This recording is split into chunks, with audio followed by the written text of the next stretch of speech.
Salut, salut! Notre rendez-vous hebdomadaire cap sur l'écriture. Qu'est-ce qui tue la créativité? C'est ce dont on va parler aujourd'hui. En fait, on va l'aborder parce que à force de travailler sur le sujet dans la dernière semaine, on peut en parler bien longtemps. Est-ce que ça t'arrive que tu as des idées?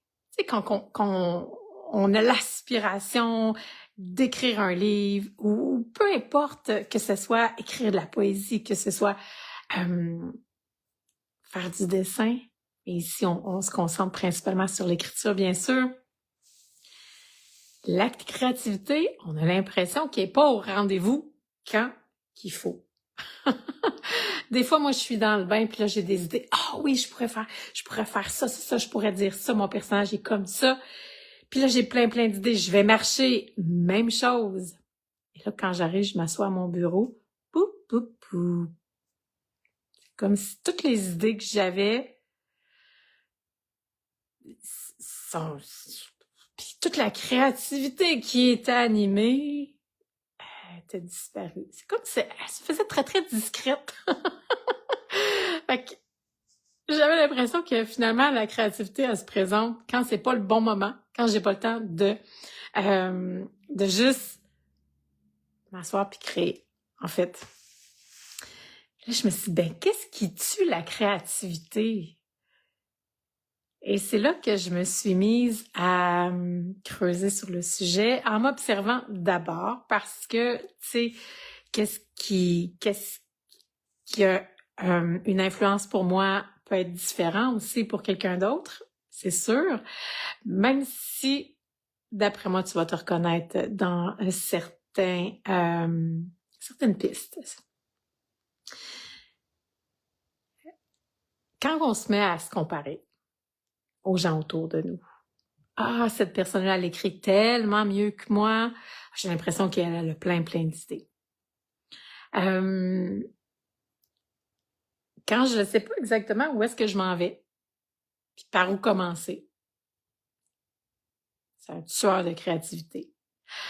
Le doute, je devrais dire les doutes aussi. Qu'est-ce qui, toi, tue ta créativité? Quand j'écris, j'essaie de rester dans la posture d'auteur. Parce que quand j'essaie d'écrire, rédiger mon manuscrit et que je me mets dans la peau en même temps de la personne qui va lire, de la réviseur, du réviseur, quand je reste pas dans une seule posture, la créativité, ça s'arrête. J'ai plus d'inspiration. Mais qu'est-ce qu'on fait, Sonia? Quand ça nous arrive, qu'est-ce qu'on fait? D'abord, tu sais, un moyen que moi j'ai trouvé, c'est lorsque je vais marcher, j'ai mon téléphone avec moi et j'utilise le dictaphone. Quand j'ai des idées comme ça, spontanément, j'utilise le dictaphone et j'y vais. Sinon, à la maison, j'ai des post-it, j'ai mon cahier toujours près de moi. Dans le bain, j'ai mon dictaphone. Pour moi, les idées viennent souvent lorsque je marche en nature. Vraiment. Là, c'est ce qui est... c'est là qu'il y a plus d'inspiration qui est révélée. Alors, lorsque je viens pour m'asseoir à mon bureau pour écrire, si je bloque, soit que je vais juste me mettre dans l'ambiance comme si j'étais dans la nature, une petite visualisation, méditation, de la musique, ou tout simplement, je me lève, je sors, je vais marcher un peu pour créer cet espace-là. Parce que quand on s'acharne à trouver des idées, les bonnes idées qui souvent on juge chaque fois, fait qu'on leur laisse pas le temps d'être, d'où l'art élégant du vomissement des mots. C'est difficile parce que des fois, là, on a hâte, on est frustré, on vit plein d'émotions qui ne nous aident pas à créer. Donc, on met les choses en place pour. Bien sûr, moi, je suis une personne de vision globale. J'ai besoin d'avoir une idée d'où est-ce que je m'en vais, comment je vais construire et qu'est-ce que je vais faire la prochaine fois. que je vais m'installer dans l'espace pour écrire. Dans mon cas, c'est mon roman fantastique, comme tu le sais, guidé par la carte au trésor vers ton livre. Donc, de me faire un plan, pour moi, ça fonctionne bien. Tout en me créant, en ayant une certaine liberté à l'intérieur, sans trop de rigidité. Donc, on utilise le dictaphone, post-it, on se crée de l'espace pour écrire. Dès qu'il y a des doutes qui arrivent, on prend le temps de les regarder, mais on ne les alimente pas, on les laisse nous traverser, on continue. Si pour nous, c'est de se comparer aux autres, on peut trouver que quelqu'un écrit bien sans que ça diminue notre plume, notre valeur. Donc, on remet les choses en perspective. Donc, je te repose la question, qu'est-ce qui tue la créativité pour toi? Et qu'est-ce qui aussi éveille la créativité? Parce que lorsqu'on sait qu'est-ce qui nous empêche d'être dans la création, et qu'est-ce qui alimente la créativité, ben on peut mettre les choses en place pour nous aider. Il y a des jours que ça fonctionne mieux que d'autres, c'est sûr. Puis dans ce temps-là, ben c'est OK. C'est OK. Soit qu'on garde cet espace-là pour relire qu'est-ce qu'on a fait, qu'on garde l'espace qu'on s'est mis à l'horaire, notre période d'écriture pour rédiger notre liste d'épicerie. Puis ça, c'est un truc de Jérémy qui fonctionne très bien d'ailleurs. Ou soit qu'on lâche prise tout simplement. Qu'on lâche prise tout simplement, mais on ne laisse pas le doute s'installer sur le fait que on va aller jusqu'au bout du projet. J'en aurais vraiment long à dire, on pourrait creuser ensemble. Puis là, si ça te dit, est-ce que c'est quelque chose que tu aimerais? Un moment comme ça où est-ce qu'on se retrouve en virtuel, un petit groupe, où est-ce qu'ensemble, on fait une activité d'écriture gratuite, comme je le mentionnais, puis qu'on explore un peu plus la créativité. Qu'est-ce qui l'anime? Qu'est-ce qui l'éteint? Qu'est-ce que je peux faire? Ça pourrait être cool, hein? J'aimerais vraiment ça, vivre ce moment-là avec toi. Donc, écris-moi en commentaire, en privé. Puis ben, je te tiens au courant très bientôt. La peur aussi, hein, de déplaire puis d'être jugée. Puis là, je dis ça parce que j'ai les orteils qui frisent dans mes cheveux. Parce que la semaine dernière, je t'ai parlé que j'avais rédigé un bout basé sur un événement de vie que j'ai vécu. Puis là, je m'étais commise à lire un petit bout aujourd'hui à la caméra. Mais qu'on soit à la caméra ou pas, dès qu'on lit un bout qu'on a écrit puis qu'on sait que c'est encore loin d'être parfait, c'est un peu intimidant. C'est un peu intimidant. Mais on est ensemble pour ça aussi, pour vivre toutes sortes d'expériences, toutes sortes d'aventures. Hey, parlant d'aventure. Puis oui, OK, je repousse ce moment de lire, mais c'est correct. J'ai d'autres choses de fun à dire aussi. Plonger dans la carte au trésor vers ton livre. C'est vraiment une expérience littéraire. Sérieux, Jérémy, si t'écoutes, là, chapeau. Moi, j'adore la carte au trésor vers ton livre. Écoute, puis quand je dis une expérience littéraire, là, j'avais mes écouteurs sur les oreilles et je suis replongée dans préparer sa carte au trésor dans les moments, tu sais, charnières, tonnerre, éclair.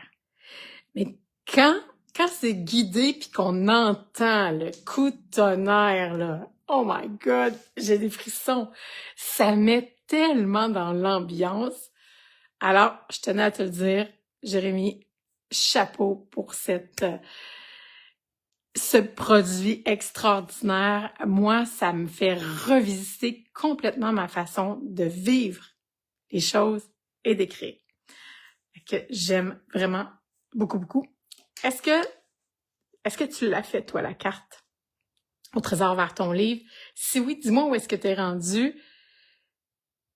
Puis, si tu vibres autant que moi, le feeling de l'expérience, c'est quelque chose de différent de tout ce que j'ai suivi jusqu'à maintenant. Prête? Allô, Joanne? Je vois que t'es là. Merci, tu vas être ma sécurité pour lire un bout de mon premier roman fantastique, La prêtresse du chaos. OK. La nuit commence à tomber derrière la fenêtre de la chambre d'hôpital. Au loin, je distingue le phare. Sa silhouette se découpe à peine sur l'horizon, mais je pourrais le reconnaître entre mille. J'ai toujours été fascinée par les phares, possiblement à cause de grand-maman. Grand-maman Madeleine en est la gardienne depuis aussi loin que je remonte dans mes souvenirs. Enfant, je pouvais passer des heures à l'écouter raconter ses histoires. Des histoires de tempêtes, de marins perdus et d'autres mondes que je croyais inventés pour m'empêcher de dormir. Elle me parlait aussi de son fils, mon père, disparu en mer alors qu'il tentait de retrouver ma mère. De ma mère, par contre, presque rien. Chaque fois que je posais des questions, son visage changeait. Alors, avec le temps, j'ai cessé d'en poser. Un mouvement dans le lit me ramène à elle. Grand-maman n'en peut plus. Je le vois dans son visage amaigri, dans chacun de ses souffles devenus trop lourds pour son corps. Ça lui a tout pris de quitter le phare et de venir ici recevoir ses soins de fin de vie. Et elle avait toujours refusé de partir jusqu'à maintenant. Sa main cherche la mienne. Je la serre doucement. Cali, je me penche vers elle. Quand tu retourneras au phare, elle s'interrompt pour reprendre son souffle. Ses doigts se referment faiblement autour des miens. Quand tu retourneras au phare, n'aie pas peur de ce que tu vas y trouver. Mais ses doigts se relâchent dans les miens, son dernier souffle quitte son corps. Au même instant, une lumière traverse la fenêtre. Je tourne la tête. Au loin, le phare vient de s'allumer dans la nuit naissante. Je reste immobile à le regarder. Pendant une seconde, j'ai l'étrange impression que sa lumière me balait, ne balait pas la mer, qu'elle est venue plutôt la chercher. Elle. C'est un petit bout à retravailler, basé sur un moment charnière, un coup de tonnerre, et que j'ai commencé à transformer différemment. Se permettre d'écrire, donner accès à un espace qui parfois, sinon, ça reste coincé à l'intérieur de soi. Alors voilà, c'est fait, je peux recommencer à respirer.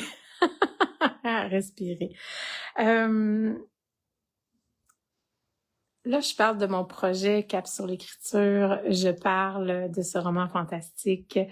Puis je me base sur la carte au trésor vers ton rêve pour rédiger, pour travailler mon histoire, mes textes, pour créer autrement. Donc, à chaque semaine, on se rencontre les mercredis, midi, en direct. Et il va y avoir aussi, comme je mentionnais, des petits ateliers ponctuels pour te permettre aussi d'aller un peu plus loin, d'explorer différemment. À l'intérieur de ceci, je vais me permettre de partager aussi, avec l'autorisation, bien sûr, de certaines personnes que j'accompagne. Puis la semaine prochaine, je vais te parler d'un projet où est-ce que j'ai été témoin à nouveau à quel point qu'un rêve porté longtemps, quand on le met en place, ça transforme. Et dans ce cas-ci, ça a transformé une dynamique familiale au complet. C'est venu réparer quelque chose. Je t'en parle la semaine prochaine. Sur ce, je t'invite à goûter à la créativité, à mettre les choses en place pour toi, pour que tu puisses avancer vers ce qui compte vraiment. Un mois après l'autre. À la semaine prochaine. Bye.